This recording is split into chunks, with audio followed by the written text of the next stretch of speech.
And so with that, I noticed a lot of questions have been coming in on the line. So I think I'll turn over the and open up to our panelists and organize and see, are there any questions that we can take? Yeah, there were a lot of questions, and we tried to answer as many as we could live, right? So we already provided the answers, but I think we'll read through most frequently asked questions. And also there are still some open questions, and one of them I wanted to address to Emily. Emily, if you can hear us. So the question is about a roadmap for having Microsoft Active Directory, single sign-on available to Autodesk account and products. Is it something that is being worked on? Yeah, it's a great question. So single sign-on is currently available for our enterprise customers, and we will be expanding single sign-on to customers on our premium plan starting in June. So stay tuned. That update is coming very soon. Yeah, this is great. Thank you, Emily. I also saw quite a few questions about the differences between home use licenses and borrowing a license, right? And we had a slide about that, right? But still, we're receiving the questions. So it probably makes sense to go over it again if someone can go ahead and explain the difference. David, maybe you could kind of reiterate again. I'd be happy to. Okay, well, they both apply to multi-user subscription and network licenses under a maintenance plan. So if you're using that kind of that type of license, both can apply to you. The main difference would be that if you're opting for borrowing the license, you need to be originally connected to your network license. So if it's in your office network, you'll be connected to that through a VPN, or if you're still able to access your office computer, then you can borrow the license from the network license server, and then that license stays with your software on your computer where you borrow the license from. Home use license, on the other hand, is different. It works more or less like a standalone license. Perhaps many users will remember how a serial number-based license activation would go. More or less, the activation is the same. So it basically changes the license type. So in that case, it's a standalone license for that machine. Another difference between the two is that if you request a license with the license borrow feature, you basically decrease the amount of licenses that are available from your license server. So other users may not be able to use that license because it's basically reserved for you. You basically took it out from the server for yourself. So this would be the main difference between the two. It's really between these two main differences, and again, it may adapt to you if you can work with your CAD administrator or your license administrator in case there are specific rules for license borrowing. Sometimes we see those in bigger organizations. Okay, this is great, David. Thank you so much. Also, I saw quite a few questions, and I will give the stage to our Q&A facilitators in a second. We've seen a couple of questions about whether Fusion team, because of the name, working with just Fusion 360, or it's working with Inventor files specifically. The question was about Inventor. Brian, can you reiterate again about the integration between Fusion team and Inventor? Yeah, so Fusion Team, through the desktop connector that you install into a Windows Explorer, Fusion Team understands Inventor files.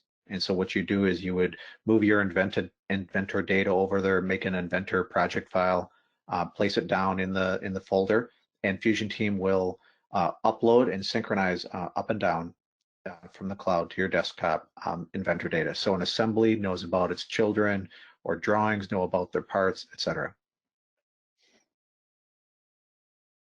Excellent. So it does work through desktop connector. Excellent. So I wanted to reiterate on something. So the webinar was recorded and it's been recorded. All of you will receive the recording of this webinar in a couple of days from now. So you will be able to watch it again. And also we'll try to provide as many links as possible so you can access some of those extra assets that we shared with you. So right now we're jumping in Q&A mode. So we'll try to answer as many questions as we could. So keep them coming, but the kind of more proactive sharing of the content is over, but you will still receive those recordings in a couple of days from now. Let's go kind of section by section. I wanted to ask our kind of more like client services crew here. So did you have any outstanding questions, some kind of pattern that you saw repeated, anything that we should read and answer loudly to everyone on the call? Andrew, did you see anything? I just saw a few questions regarding if you're having trouble installing. You know, it is kind of hard to answer directly online via the chats, but if you're still running into issues, like if you're not able to download, if you're getting an error message, the best way to help us resolve that for you would to be either to submit a online chat with our client services team or installation and licensing team. That way we can, you know, possibly remote into your computer to resolve the issue.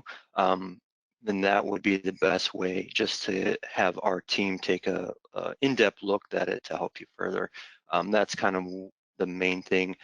Regarding downloading on work computers, if you have a single user license, you can install on up to 3 devices at a time. You just can't be concurrently using it on multiple devices, and that has been answered through the chats. Yeah, that's a great point. So if you have something like you get an error message in product X, anything that is specific to your environment, the best way to get help is through support. So just log a case and you'll be helped one-on-one by our support team. If you have more generic question, how do I do something, feel free to post them here in the chat. We'll address them. Our installation and licensing crew, Nate and Davide, any outstanding questions, anything that you saw as a pattern, anything that we need to read to the audience? I've seen a few questions regarding the difference between home use license and borough license, and they've been already answered through the question panel. Again, if there is any doubt, I want to reiterate, especially in case you're using a network license and you're interested in borrowing a license from the license server, the scenario may differ depending on your setup. So feel free to reach out by submitting a support case. We'll be happy to help and see this together. Okay, excellent. Nate, anything from you? Nope. No. Okay. Excellent. I see a question about the program, the extended access program, whether it's applicable just to the US, the extended access to those cloud collaboration solutions that we mentioned till May 31st. It's a global program, which means that wherever you are in the world, the program is applicable to you. So we sent the link already. It will be sent also as a part of the recording. So read through the description carefully, but it's been rolled out as a global program.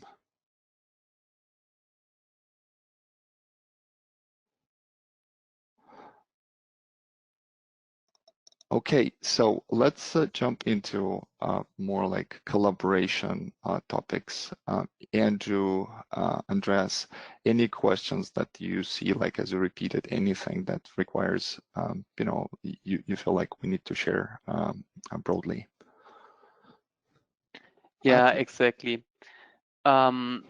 what I've seen here is a couple of questions around desktop connected Fusion team and CAD file format support. What we can say is if you would like to upload data to Fusion team, you need to make sure all data is referencing to each other. You need to know what folders are included and what data is inside there. The second thing is you would like to upload those data on Fusion team, you need to do it by the Autodesk desktop connector. So regards CAD file support, Inventor and AutoCAD and its verticals like AutoCAD Mechanical have the full support for maintaining references. But keep in mind, you need to upload those data via the Autodesk desktop connector. One more thing on that. I found that if before in Inventor data, if I use pack and go, that's a good utility to make sure we get everything and nothing gets left behind. And you can pack and go directly to the folder inside of the drive that desktop connector is watching.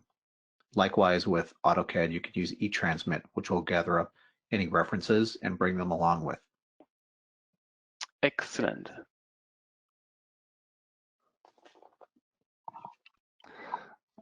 Okay, so we have an interesting question. I'm sure it's a pretty common question.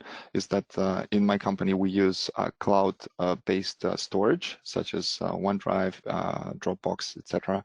So, is there a way to connect to this storage from our collaboration solutions?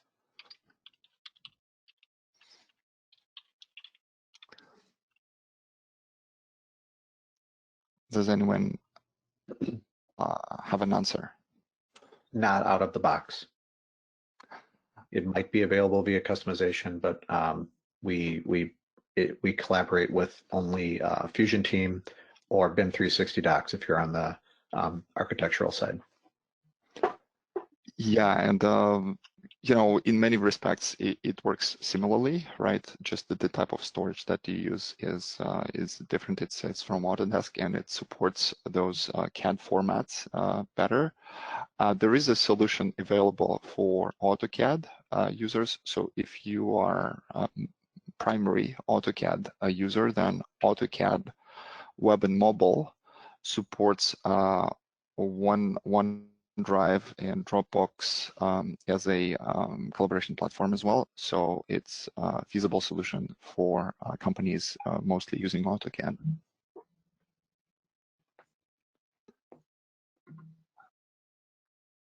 Okay, so another question, and it's going back into the history, Brian, you could probably address it. So what's the difference between A360, Autodesk Drive, and Fusion Team?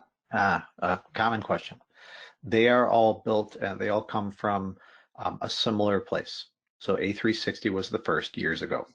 And Fusion Team is very similar to that, except it has knowledge and workflows that are specific to design and manufacturing to understand not only Fusion 360, but Inventor files through Desktop Connector, AutoCAD files, and the verticals.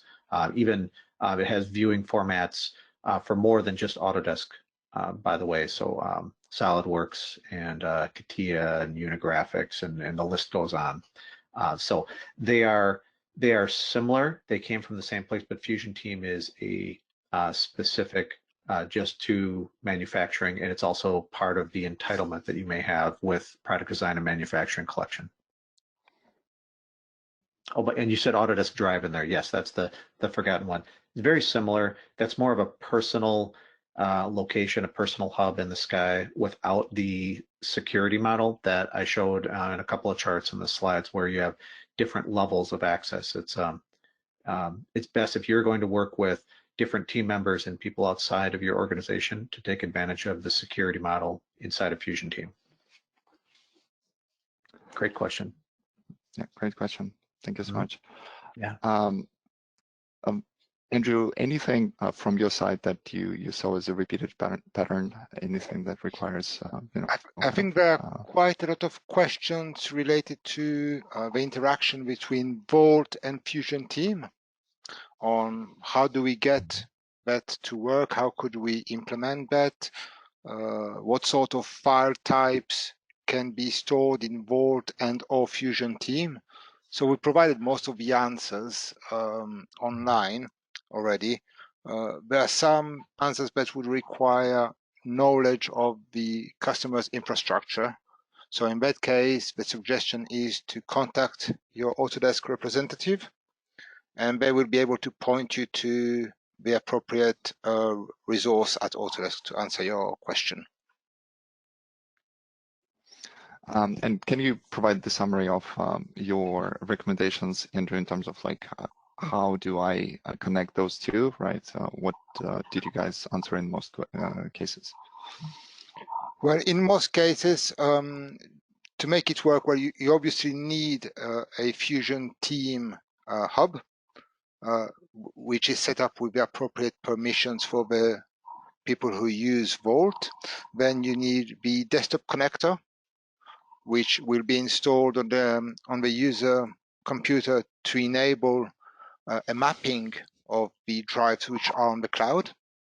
And then you need to set up the synchronization in Vault using Project Sync, which is a functionality in Vault that enables you to synchronize specific Vault folders with specific folders in Fusion Team or BIM 360 Docs. So there's plenty of documentation online on our Autodesk Knowledge Network, which explains how to proceed and how to achieve that result.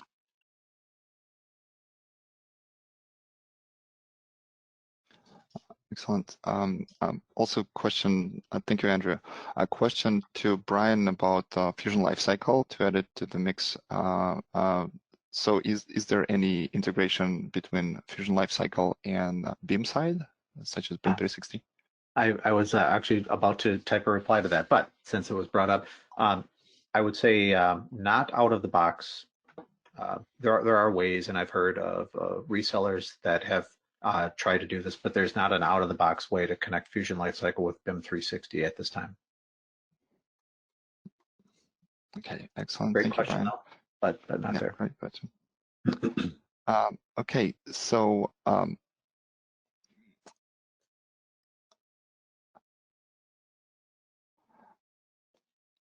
it looks like we have quite a few questions about like overall Vault implementation, right? How to go from working in the office in Vault, right? How to transition this Vault into cloud environment. And this question was asked by admins, right? Maybe we should dig into that, 1, 2, 3, 4 step process again. All right, should I back up? One moment. Let me pull this slide back. Yep. I'm searching. Here it is. Okay. If you have Vault, and let's talk about, so Vault is a client server application. So the server is likely at your office on campus if it's not hosted up in the cloud. And if you are outside of your office and you need to get in, VPN, if you're using Vault, any of the additions of Vault, by the way, we have 3. We have Vault Basic, we have Vault Workgroup, and Vault Professional. All of them fundamentally work the same way with what we're talking about. If you're outside and you have your laptop and your workstation at home and you have Inventor, AutoCAD, or any of the other products and Vault Client, you'll need to VPN. That's your number one, and that's your best option, is to get a VPN. Depending on your VPN connection, I think we all know VPN can feel like it's a little bit slower, whether that's real or imagined. I don't know, even I feel it feels a little bit slower. One recommendation would be, if you're going to work with a large design, if you're going to work with a big assembly or a whole series of drawings and sheets, the best thing that if you're going to use VPN, do a get. That's a command inside of Vault that does you basically pull it, you get everything. Checkout is the same. So get and checkout at the same time is saying, okay, get everything across the VPN, and then check it out means I have it. Nobody else can have it. And that might be a way of working, is do a get and checkout, maybe get up, grab a tea, cup of coffee, come back, and you have everything. And at that point, you can just work, and you're working and you're saving right to your local workspace. And then when you're done at the end of the day, go and check it all back in. It might be a good way to work. I recommend that depending on your VPN connection, but then across the day, if you do something significant, you get it, you get that, the drawings right, you could do a check-in or check-out. Just give the VPN some time. Talk with your administrator about file compression. That might speed things up a little bit, but just understand that everybody's adapting a little bit. You might just have to adapt the way you work with Vault.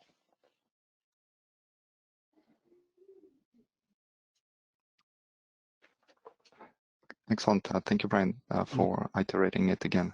There is one more administration question. At some point, like if somebody has access to Fusion Team or uses it as a part of extended access program, at some point there will be a need to add users to Fusion Team.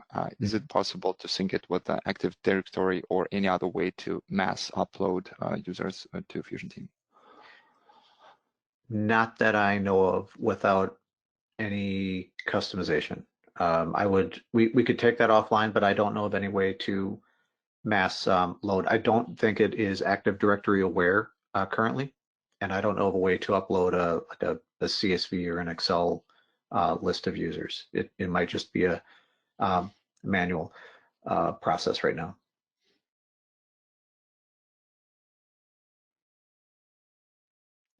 Excellent. So any other questions from Autodesk crew? Anything that we haven't addressed, but we should try to address it live? I see a lot of questions about Revit. Just going through the question list here.